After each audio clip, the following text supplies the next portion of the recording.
morning, everybody. Whether you're on the East Coast, West Coast, or around the world, this is Coast to Coast. And just like that, he's already gone. What's happening, guys? Wow. Hey, we're here. We're not. Bye.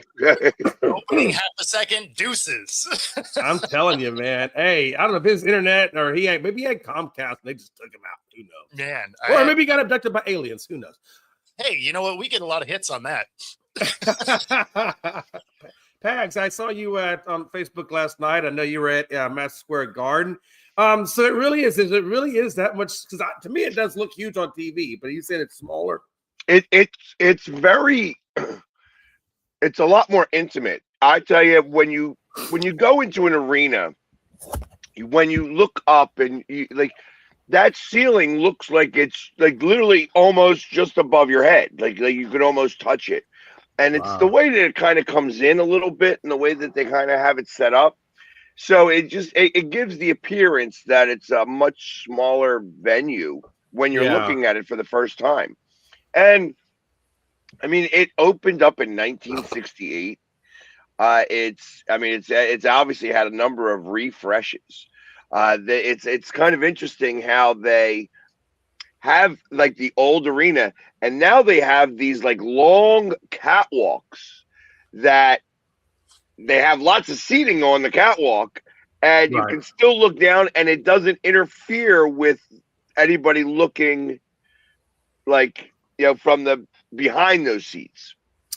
So it really was a cool kind of venue to kind of see. Like I said, it looks so much bigger on television, and then you got there, and I'm like, wow, I feel like I could touch the ceiling here. The wide angle lens for the win, huh? But it was cool. I feel like that, I've been to New York only one time in my life, but I did go out in front of it, and I went to Times Square, those kinds of places, but it looks very majestic. Even the MSG still looks very majestic from the outside looking in, I've never been inside of it, but just on the outside of it, it looks pretty cool. So it depends on how they show. So I went in through I guess for the lack of a better way of explaining it, almost through the back door. Because so on the back side, it's like, it looks very small and round. Right. And then you go around to the front side, which I had never been in front of Madison Square Garden. I've only ever seen the round side. So, and then I have this whole big front entrance. I was like, oh, this is what I'm so used to seeing on TV. Right. It's like I've never seen it there like that. So that looks a lot bigger. Right. Just because of the way it's done. It has like the digital stuff, so it looks like Vegas and stuff like that, and like that kind of feel in the front. Right. Like I said, it was a cool venue. I got to walk around. I got to hang there for a little bit. Got to watch the Flyers come out. I have a couple of pictures they showed me on ESPN. I went with the new color, because I had a Flyers jersey, like the Flyers jersey from this year, and they went with a darker orange than they had in previous years. So I tried to match that, and it looked like I had a really strong tan, like a reddish tan. I got that feeling too. I was like, man, it's very orange today. Yeah, so just Oompa Loompa status, huh? A little bit. It was very Oompa Loompa. But we got the win. We got the W. Yep. I mean, that's the important part. Yes. That is something that the Kraken did not do. They have rattled off a couple of rough games, and being outscored 9-2 in the last two. And they have 3 games in 4 days. So hopefully their day off today can get them reset, because we have them here in Seattle on Sunday, or on Saturday rather. And I don't want. Man, I don't want to hear it, Bo. Because they can't do anything with the offense. I don't want to hear it, Bo. I mean, my NBA team is on an 11-game losing streak and just went the entire month of February without winning a game. My NBA team hasn't won since 2008. So you don't have an NBA team. Exactly. Real quick, Pags, I want to kind of go back real quick, because that night you were at the game, they honored the American players that were part of Team USA. That looked how patriotic was the atmosphere when they were skating across the ice and taking their bows and getting their flowers? Everybody yelling USA, USA, and stuff like that. So there was two coaches. The head coach and the assistant coach were the coaches of Team USA. They also had two players there, and there was somebody else that was involved. I think the GM of the Rangers was also involved in putting together Team USA. Yeah, it was the one thing everybody at that time was together on. You know what I mean? Because there was a good amount of orange and black in the blue. You know what I mean? It's like there's a lot of Flyers fans that were up there, which was kind of cool. And I have such a love for New York fans because they know me up there. Like they know me and they love to bust my balls. Like I had a couple of firemen, they were coming up and he tells me this story and then acts like I'm the guy in the story. You know what I mean? So, like for the rest of the night, so I'm acting like the guy, like, so, all right, if you want to act that way, well, I'll be that guy then. You know what I mean? So let me ask you this, because speaking about the New York fan base, I'm getting ready to go up there to watch the Astros play the Yankees at Yankee Stadium with Frankie, and I'm going to have a full-on Astro garb, and I fully expect to take a lot of trash can ribbing. I already know that I'm kind of going to an atmosphere that I'm going to take. But are they really cool about it, or do they get kind of ugly about it? Yankees fans are different. Yankees fans are very they don't know where the line of fun and rude is. Mm-hmm. And I will tell you that when I went up to Yankee Stadium, first off, nothing beats the original Yankee Stadium. This Yankee Stadium is not anywhere near as good. No, it's not. It's not the old Yankee Stadium. And Yankees fans think of entitled white women, Karens that have trailer trash mouths. That's the best way I can explain a Yankees fan at a Yankees game. That's a whole mouthful right there, because I already have an image in my head. People at Walmart, let's go. Yeah, I tell you my experience up in Yankee Stadium. I've been there twice. The first time they wouldn't let me in with my face paint, which I found out the reason why literally the day before, there was somebody who had face paint on who broke a chair, who created a big problem, and make a very long story short, they had me earmarked. They were not going to let me in with my face paint. And when I finally took it off, and the guy's like, "Listen, do me a favor, don't put it back on again." I'm like, "Listen, I don't carry it on me. There's no way for me to do that now. I got a whole makeup kit right here. Let's go." Yeah, and I'm like doing videos, and I got little girls, like 22-year-old girls going, hey, F the Phillies, F the Phillies, like in the middle of my video. I'm like, I mean, that part. Nope. So, but I mean, for the most part, I mean, like I said, they know who I am, though, so it's maybe done embellished a little bit. Yeah, I expect that you're going to get a good ribbing of trash can talk, and like I said, you just have to understand the vernacular in Yankee Stadium has a lot of the 7 curse words that you're not supposed to say. Oh yeah. And so you just, it's not meant to try to start an actual fight. It's just the way they talk. So you have to be prepared for that. Like, I know the A word, I know that's kind of like commonplace. That's kind of like, hey, I'm going into this with the idea of like, okay, Jay, you're in a foreign place. These people, they have very harsh animosity towards trash cans and your team. So I already have it in my brain that I have to be able to take a good ribbon if I'm going to wear Astros gear in there. So I've already mentally got myself ready and prepared for it. I was just kind of curious from your perspective, since you just came out of that area or out of New York, what your experience was like. So I kind of have inkling of what to expect. Rangers, well, hockey games are a lot different. And they know me through Mets games and stuff. Right. Like I like to do content where I go from here all the way up, taking like public transportation.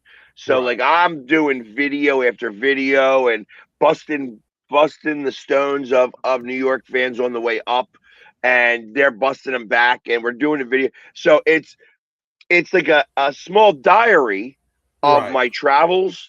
And well, in the process of that, like they all get it on their feeds, and they get it. They love that. Yeah. Because I can take it. You know what I mean? I know what I'm about to walk into, so I can expect to, get the F out of here and do this and do that. You can't.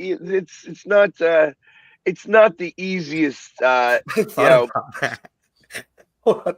Joe, I thought about that. I thought about putting a big, like one of those big necklaces with a little trash can on it. Oh, that I would really be thought about amazing, doing that, but I didn't. I thought that might incite a riot. I fully expected when I go into Yankee Stadium that I'm gonna have probably 20,000 Donnas and maybe 5,000 Brads. You know what? You need you need to get like the Lowe's bucket chain, right? Where it's all just iced out.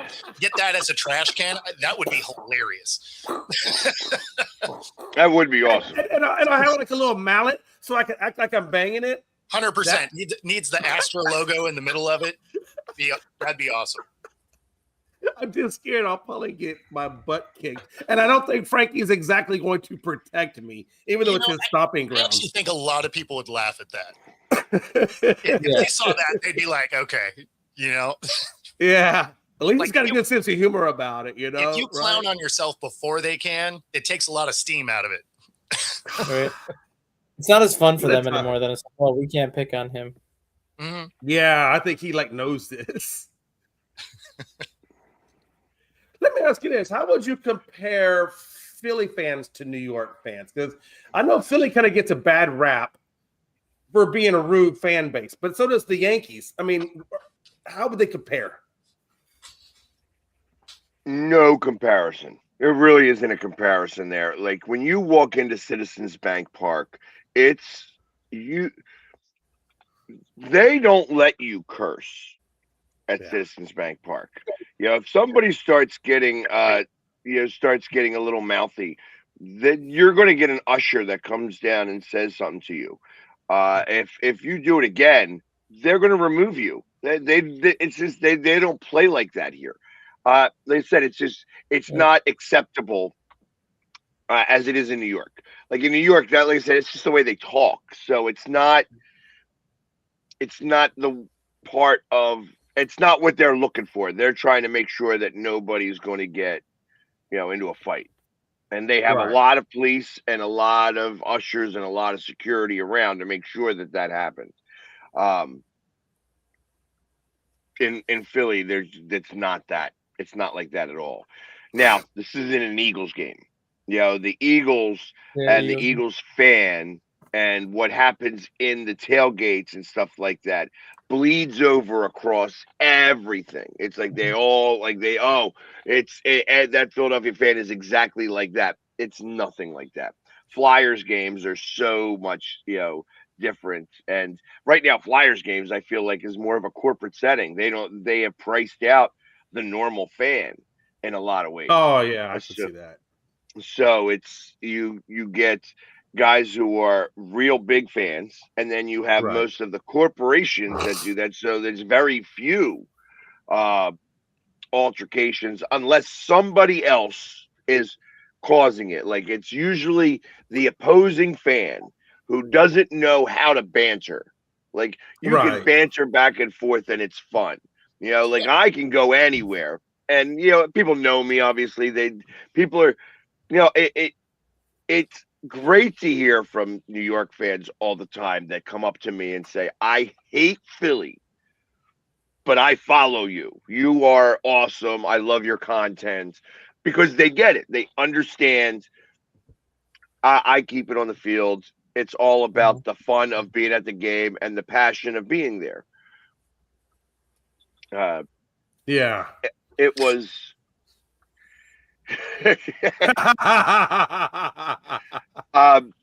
But they, like I said, so I get lots of pictures with Rangers fans. And it's interesting because other Rangers fans see Rangers fans taking pictures with me and they're like, who is this guy? If they don't know me, they start to follow me.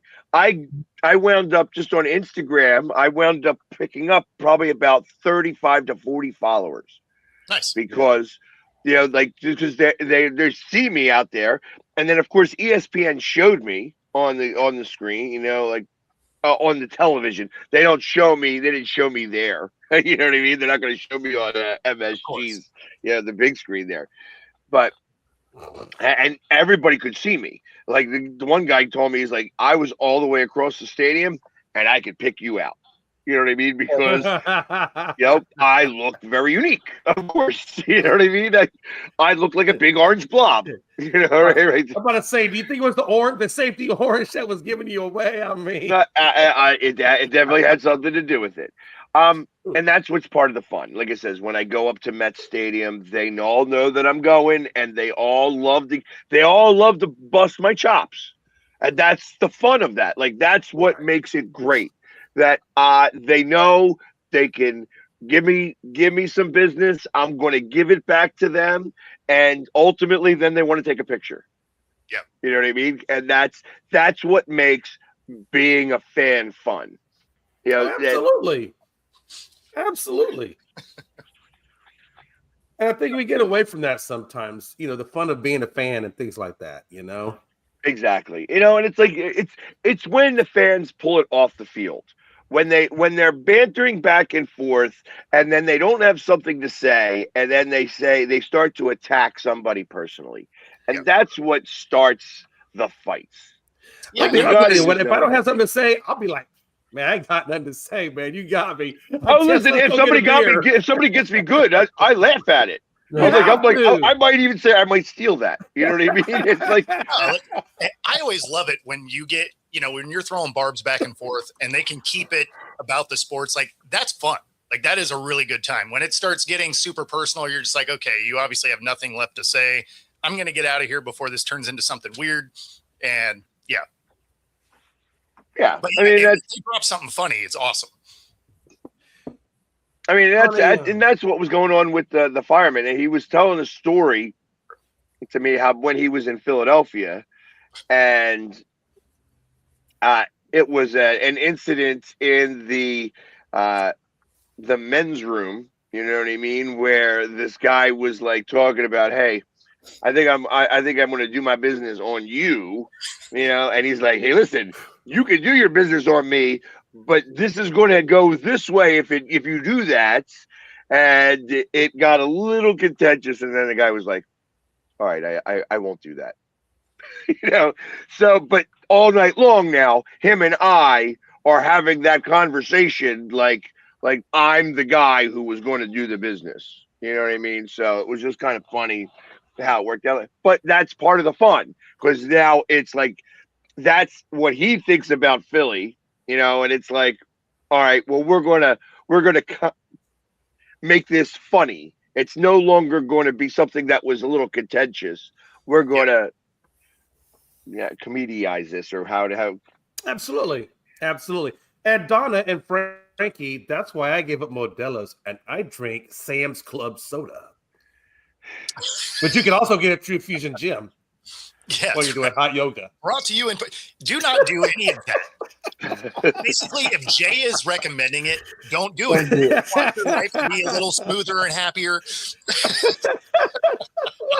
Well, you don't want to sweat out caffeine. It's beautiful. Oh man, there's something wrong with you, dude. You know that like caffeine is a big problem in this country now, just for like the amount of people that take caffeine. Because I was at the grocery store. Hold on, Dustin. I just gave up Modelo's Don't take away my caffeine. Too. Well, That's all I okay, got so left. I was just at the grocery store the other As I day. sit here with my coffee, listening to this Well, conversation. no, coffee's fine, but like I was at the grocery store the other day, and now they sell caffeinated milk. So there's chocolate milk with 200 milligrams of caffeine in it. There's white milk with 200 milligrams of caffeine in it, and there's strawberry milk that has 200 milligrams of caffeine in it. I'm like, that's when you know we have a caffeine problem in this country, is when they're infusing it into milk. Yeah, that seems unnecessary. I don't know. I'm not a milk drinker because if I drink some milk, nobody can be around me for that day. Yeah, I can understand that. Yeah, Well, when I came lactose home yesterday, intolerance. I had a big tin like this, and I had it filled up with ice cream. I love ice cream floats. I don't know if y'all like ice cream floats, but I love those things. Like, they're beautiful. And so I took 2 of these and in a big tin filled up with ice cream, and it was the best damn Coke float I've ever had. It was delicious. I ain't gonna lie, it's delicious. I looked like a little kid, but it was delicious. Anyway, back to sports. So here in Seattle, you can't walk 2 feet without there being a coffee shop. Well, man, I mean, isn't that where Starbucks? Isn't that where you guys originated? Was in Seattle? Yeah. I mean, kind of makes sense. You guys love your coffee. On a We rainy do. day. We do. Well, I mean, No, you got they just love to pay a lot of money for their coffee. Now there you go. That's Yes, what it is. I don't buy coffee out for that same reason. There's no reason for my coffee to cost me $6 or $7. Like, that is so dumb. So it is extraordinarily rare for me to have coffee outside of my house. Are you drinking Sanka? Huh? Are you drinking Sanka? No. Folger's Choice. No, Good to the last drop. No, it's some Costco coffee. It's got a Jaguar on the front. I don't know. Oh, It's not chock full of nuts. Is it the Columbia brand? I don't even know what it's called. We just call it kitty coffee because it's got a Jaguar on the Yeah, front. it's the Colombian. It's a Colombian blend, I think. Yeah, it's a medium roast. Yeah. Right. Yeah. and Donna, It's not the yes, Cafe Luwak, right? No. Donna says, I'm like the little kid for Santa. Let me tell you something. I love Santa until one day when I was about in 4th grade and I peered around the corner and I saw it was my mom and dad doing it. I'm like, and I yelled out, "What a scam! I told you I wanted a Schwinn. How you give me a Huffy?" I'm sorry. And then they realized, go back to bed, Joe. We know you don't know Santa Claus is real. That's what it is. I'm sorry. I feel like that just traveled all over the place. Hey, on basketball news, though, I saw Kneipel. Speaking of traveling, No, seriously, I saw Kneipel just broke the rookie 3-point record. Who? Who's Kneipel, however you say that guy's name. Am I saying it wrong? I probably saying it wrong. you guys have to talk at separate times so we can understand what you're saying. I was talking. He interrupted. It's Knippel. Knappel, whatever. I'm just saying, I really thought they would be flagged that would break a rookie record if anybody was going to do it. The fact that Knippel did it, it was interestingly enough to me. And I know he's a good 3-point shooter, right? He always was, yeah. But this, like, Cooper Flagg's going to win the Rookie of the Year because he has the better numbers. Like, if you look at, like, points per game wise, rebounds per game wise, all this, Cooper Flagg has the better numbers. But I realistically think that Cone Knippel is the better player right now, and I think he's going to have the better NBA career. Because when he was drafted just because he was a 3-point shooter. But he has shown so much more than that, even over the last month and a half. Like, he's proven that he is more than just a 3-point shooter, and now, obviously, he sets the NBA rookie record for 3-pointers in a season, and he's still got 20 games left, so he's got a shot to get to 300 3-pointers this year. That's crazy. Not too many people even. I think there's only like 5 or 6 players in the NBA that have even hit 300 threes in a year, and he's going to do it as a rookie. Yeah. Now, I know this is way early of a prediction, but do you think that Knippel could be as good as Steph Curry? In terms of, do you think he could pass that if he's already hitting these types of benchmarks as a rookie? Is this just a fortune or a prediction of what's to come? I think he could, because you got to remember Curry didn't start playing till he was 22. Knippel's 19 in the NBA, so he's already got a 3-year head start on him because he only was in college for 1 year as opposed to Curry was there for 4. So, I mean, even if obviously I don't think he's going to average the same amount of 3-pointers by volume that Curry does, because Curry took like 11 or 12 threes per game at one point. Knippel's kind of around that 8 range. But even then, if you're taking less threes, but you're consistently making them, he's got a shot to pass Curry if he plays the way he does.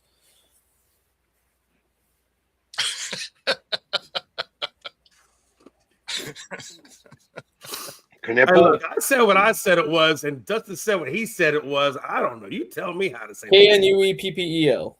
Yeah, just because it happens to be right in front of me. And you guys are talking about 3-pointers, and I knew that last night Maxey overtook Allen Iverson as the franchise leader in 3-point field goals. Yeah, I mean, you know, a lot of those long-standing individual franchise ones will fall just because the game's played so different. It is very different. I mean, of course, those numbers are going to fall when it comes to 3-point because they focus on it so much more now than they did even, 10 years ago. And I can't stand that. I really cannot stand that because you go and you drive the lane, and now the thing is, instead of going up for the layup, you kick it out. You kick it back out again. I can't stand that. Like, it's go finish the layup. That was like the Division 3 game I was watching last night because they have the Division 3 conference tournaments right now. Between the two teams, they shot 91 3-pointers. See, that's dumb. I don't want to see that. They shot 31 non-3-point attempts, and they shot 91 3-pointers between the two teams. I'm like, wow, this is just a glorified 3-point contest. Everyone gets a turn. Yeah, but that being said, they probably only shot 30% from the field, and the game was like 65-58. It was 98-93.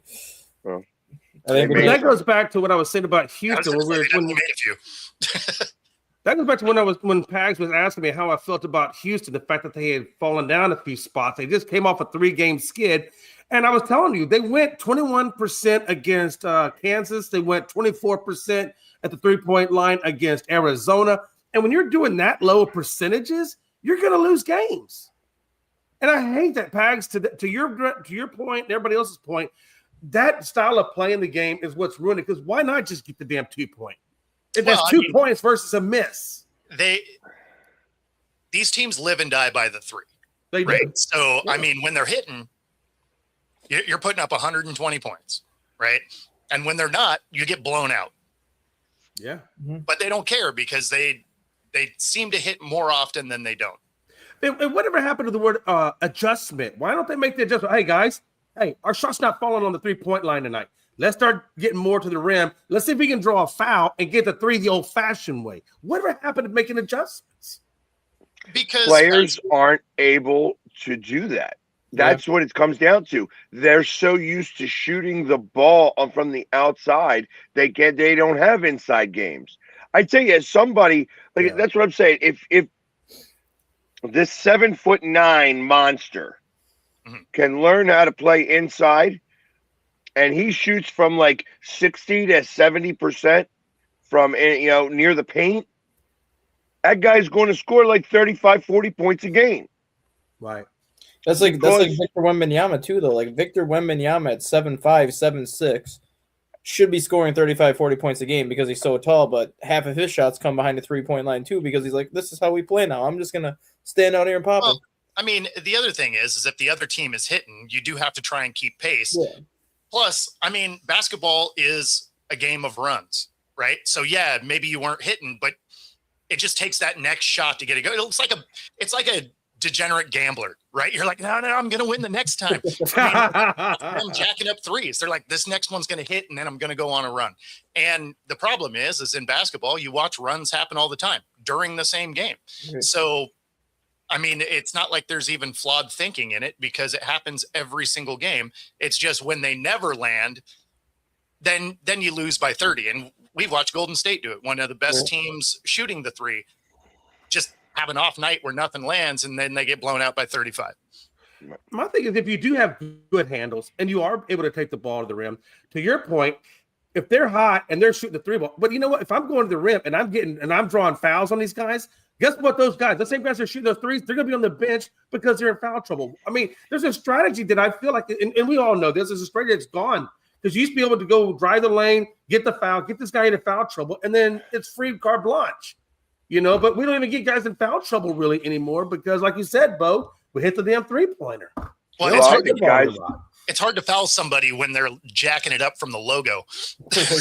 I mean, you're right. I mean, it is. And guys are soft. Yeah. Guys are soft. There's no more Allen Iversons. No. Yeah. Where Allen would go in there and take him on the arm and stuff like that. It's just like he used to get crushed all the time. And like just like he was, first off, he's only like 5'10" and a half. You know what I mean? And he'd go run in there and smack on the arm, smack on the arm, smack on the arm, and get it up and get in, make the basket. You know what I mean? That's what he was really good at like bustling through that. There's nobody who does that anymore. Yeah. Yep. You don't. They're right. They're not there. And Shaq, same way. That's why Shaq couldn't. At the end of Shaq's career, he wasn't able to play. Like he was still in the league, but he wasn't able to play anymore because he was just leaned on so much, so often.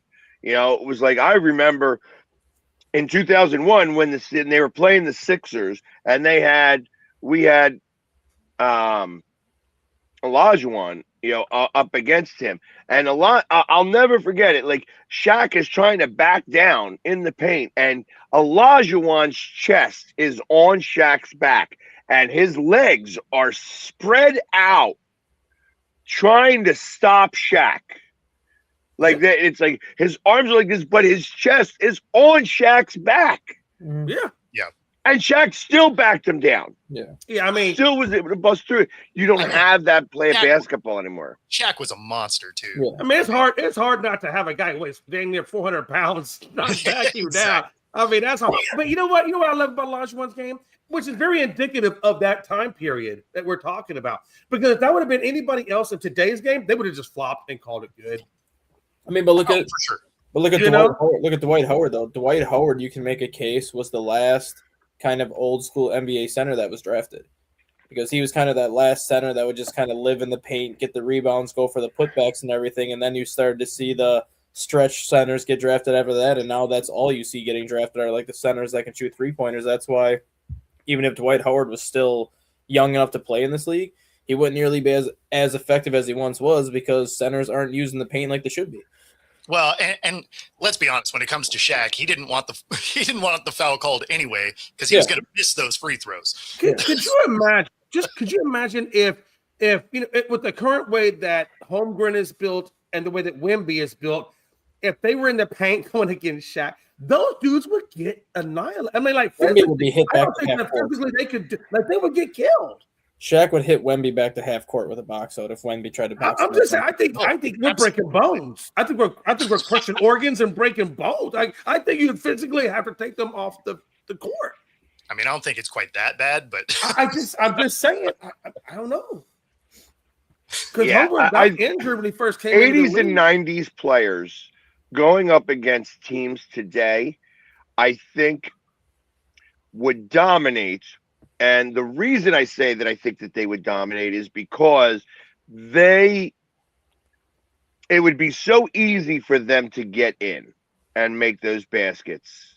Like the way that fouls are called now, they would be at the line. They'd be shooting 50 foul shots a game.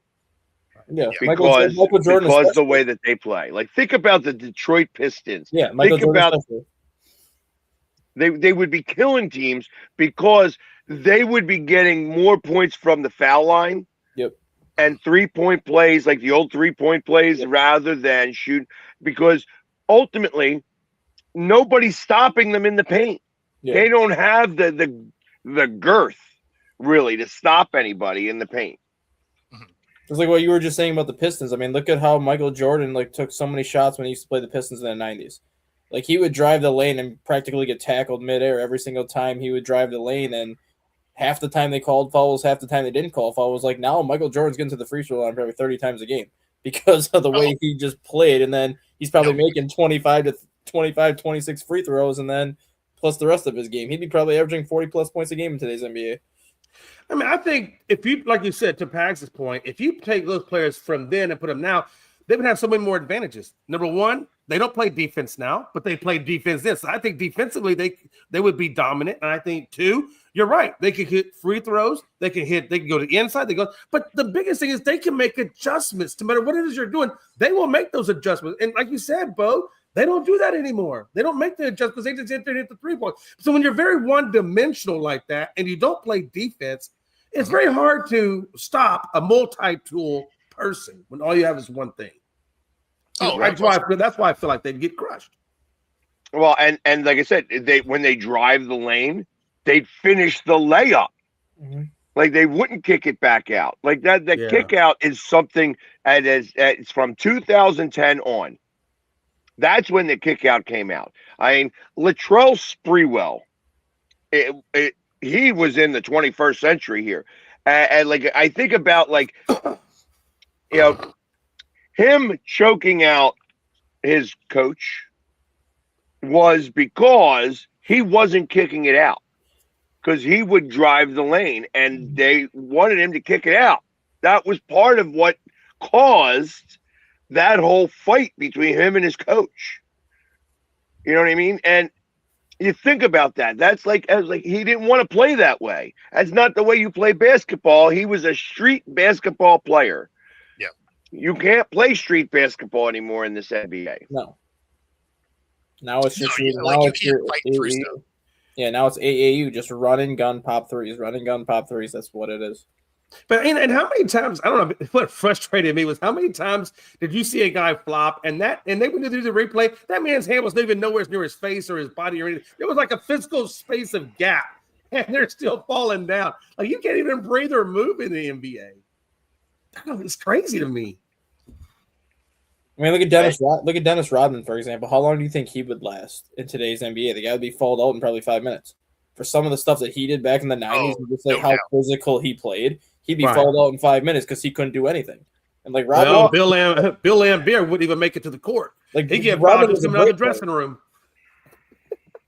And then you think about it, like it's who's the guy, Draymond Green? Draymond Green. I mean, he's the one that they talk about that plays very similar to Rodman. Yeah. Well, he would be, I guess, what Rodman would have to evolve into. Right. Yes. You know, which is still no good. Like it's like that's not a real player anymore. Like I said, basketball is so different than the way it was before. If you are on a guy like defensively, like all you got to do is just kind of be near him at the 3-point line, and they're going to likely miss. Mm-hmm. Yeah. You know what I mean? It's just like you don't even have like defense is. It used to be if you were a tall guy, all you got to do is put your hands up in front of the guy and just, and that's all you would need to do. Just do jumping jacks. Now they don't even do that. Just do jumping jacks in front of a shooter. Get like within like 6 inches of the shooter, start doing your own jumping jacks, force them to shoot, they'll miss. See, you can't do that though, because if they think they might land on your foot, you're still getting a foul. You got to give them that space. You gotta give them an open look from 3. Like that's really what it is at this point. Right. Yeah, I'm not a big fan of that either. Like that whole Trae Young rule where he was, I'm going to shoot and run into you, and you're going to get the foul.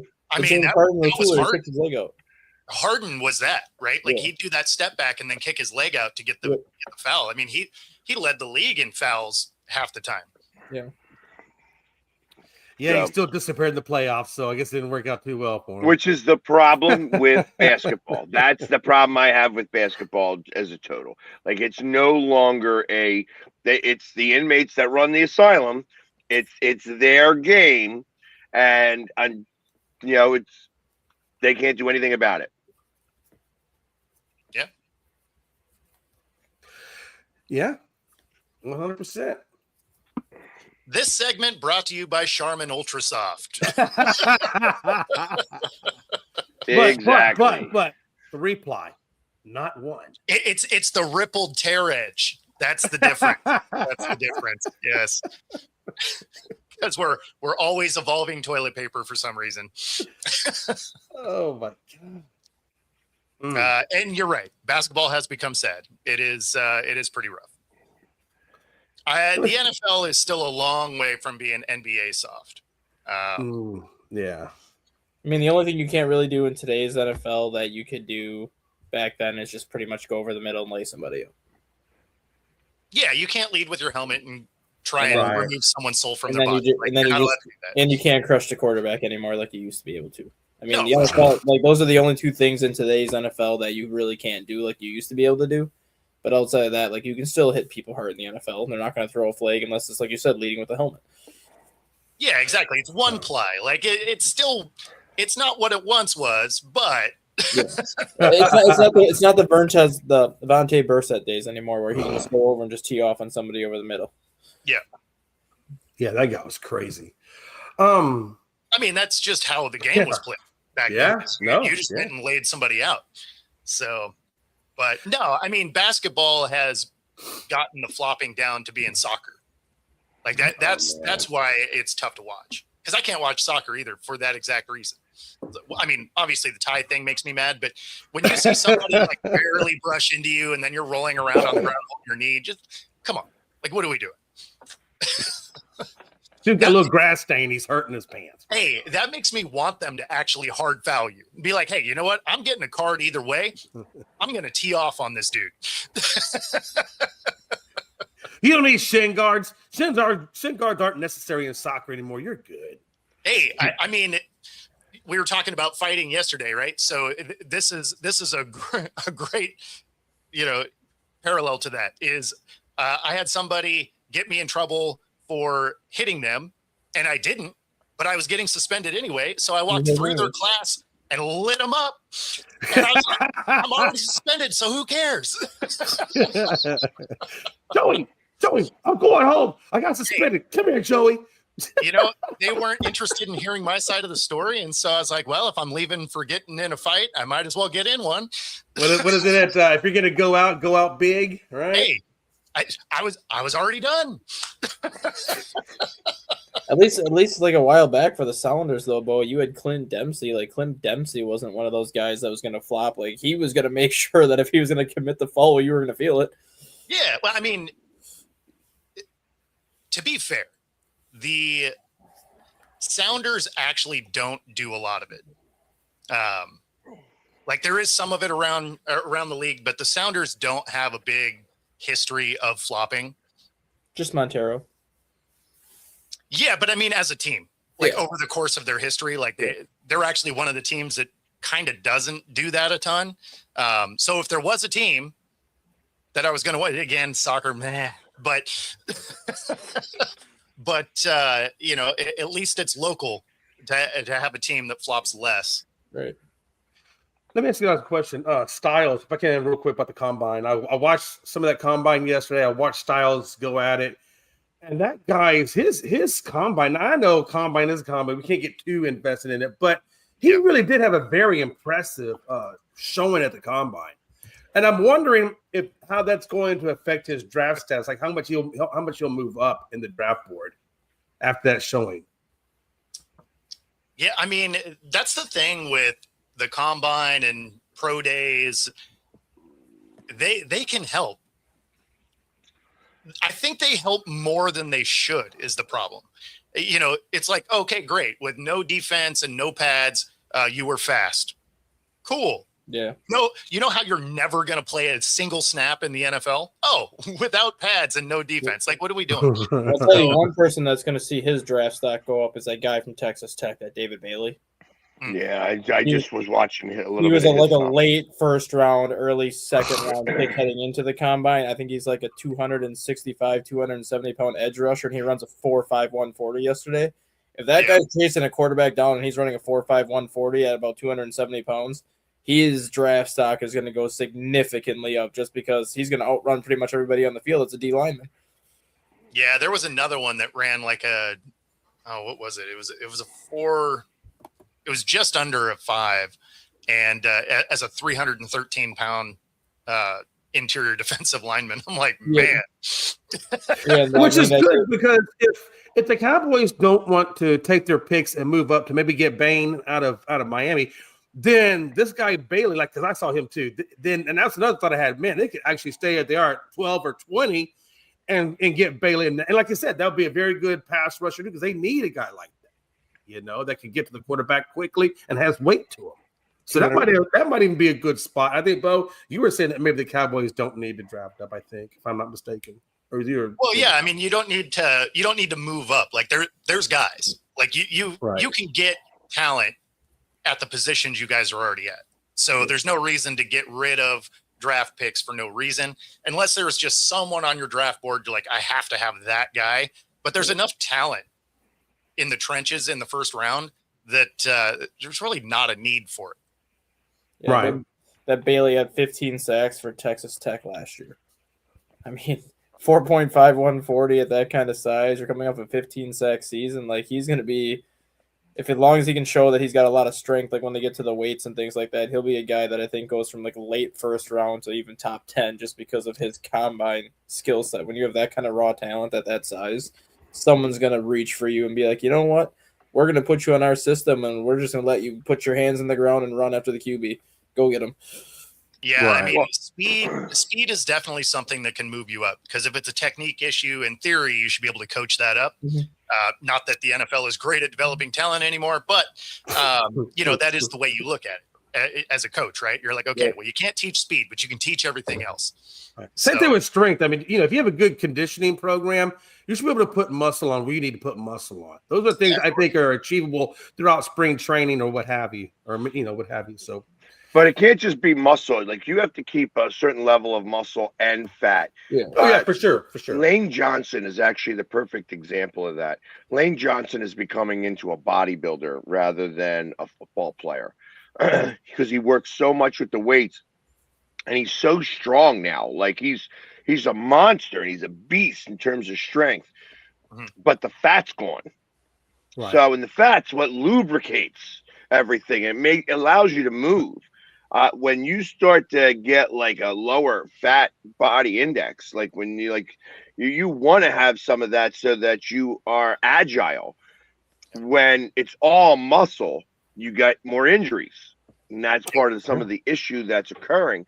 And I've learned this through a couple of trainers. Now, I don't train at all, but I have some friends who are trainers, and they train athletes that are no longer in the league. Yeah. And he was explaining to me, he's like, listen, he's like, you see some of these guys and you see them hold extra weight and they have this fat on them and they kind of look fat. It's not that they're fat. They've got the six packs underneath all that. Yeah, right. But the fat is like he says, it's like the lubricant. It allows everything to move right and gives a little bit of play to the muscle so that it, and like I said, the muscle can contort a little bit, right, and still go back to where it was because it had that flexibility in that play. When you take the fat out of there and you have, like I said, like a 3% fat body index, you don't have that play anymore, and it starts to affect the way that your muscles can move, and that's where some of these injuries occur. I got the fix for you. You just send Lane down to New Orleans and put him under the Zion Williamson eating plan, and he'll have fat on him, no problem. No problem. You don't even have to send him down there. I mean, that could be a weekend. That man has no problem putting on weight with all them beignets. But, I mean, didn't you hear what happened to him? Like I think it was his second year in the NBA when Doritos was his sponsor. No. They said he put on like 40 pounds of fat because he was eating 25 bags of Doritos a day because Doritos was giving him free Doritos for a year for being their spokesperson. I'm like, well, that's a good way to not have a great NBA health regimen right there. Just give me unlimited Doritos, and that's what I'm going to eat for my snack. Put me in, coach. I got 4 more Doritos, but I'm ready to go. They were talking about the same thing with what's his face from the Sixers. Oh my God. I mean, Eddie Lacy was also that guy. Not Doritos. It was Chick-fil-A. Yeah. That he was buying like $800 to $1,000 worth of Chick-fil-A food for the team on the bus, and he'd eat like $200 worth of Chick-fil-A himself. You know what I mean? I understand these guys are big boys and they get hungry. You know what I mean? But Chick-fil-A is not the most healthy of foods either. No, like the same thing with Zion too. Like he would be drinking I thought they said that he would drink 12 bottles of Mountain Dew a day with like the Doritos. I'm like, that is a great diet to have. Just because they're giving you all this free stuff does not mean you can go overboard and have all that. Well, Doritos are like the worst thing in the world. Yeah. And then you got that with Mountain Dew, which is not going to help your cause either. Yeah, which is also radioactive. So yeah, no, I mean, I'm not gonna lie to you though, it really is easy to pound down a 2-liter of Mountain Dew if you're not careful, especially when you got pizza with it. Oh, you can knock it out. I can't stand the taste of Mountain Dew. Really? I'm not a Mountain Dew fan. yeah, I'm not a Mountain Dew fan either. And you either like it or you hate it. And you know, Mountain Dew was originally made as a mixer to whiskey. I didn't know that. That's interesting. That's what it was originally intended for. And Wow. then instead they added a lot more sugar to it, and they said it's do the do. Yep. And it kind of makes sense because there are Mountain Dews. I know when I've been in the convenience stores, there are Mountain Dews now that have alcohol in them that you could purchase with alcohol already in it. The Spike Dews. Yeah. Mountain Dew Spark or whatever it's called. Yeah, well, I Yep. mean, you can buy the ready-made rum and cokes and stuff too. Like, there's versions of it for quite a few different soft drinks. That's crazy. Yeah, Mountain Dew was never, like I said, I can't do that. I'm like, sodas are funny for me. Like I used to be like I can do like the clear sodas, but I can't do like I can do Sprite. I can maybe do 7-Up, maybe a ginger ale. You know what I mean? But I am no longer like I can't do Cokes and Pepsis like that. Dr. Pepper, I can do Dr. Peppers, but I actually prefer Dr. Pepper warm. Like if I'm not feeling well, a hot Dr. Pepper is a good Didn't know that. Jolt. There we go. jolt. All the sugar and twice the caffeine. Yeah, Jolt was something else. Jolt was something else. That and the other one that was nasty because it was like the high caffeine version of Mountain Dew was Surge. Surge. I remember that. Yeah. Donna, I'm also a Yeah. Pepsi fan. Pepsi and Dr. Pepper, those are my. If I'm having one, that's my go-to. Surge. I can't was- do Pepsi. I guarantee if you took an X-ray on Surge, it would come back with so much radiation on that crap. Oh, yeah, I mean- Surge. Holy moly! Surge and Mountain Dew both light up under black light. It's So, like, like, when you Oh, this is poured like good. Surge out of the can, though, like it literally looked like you were pouring radioactive ooze out of the can. Like Mountain Dew at least had a little bit more yellow to it. Surge was just like a bright green. Like, ugh. yeah, like it was Coolant coming out. Yeah, no, I remember it. So I as we're talking about soft drinks and stuff like that, do check out the reports on bottled water. Oh, it's Do awful. not get any bottled water that is made from Coca-Cola. You are drinking an actual listed percentage of plastic. Yeah. And like it's Not only that, but the pH of the Coca-Cola ones are like you're drinking the most acidic water, period. Like right, it is including like the smart waters that are supposed to be pH balanced to be alkaline, and they're not. Like it's all a hoax about that stuff. Yeah. That's crazy though that it's supposed to be smart water when it really is dumb water. So the thing that's funny is it is the better of their waters. Yeah.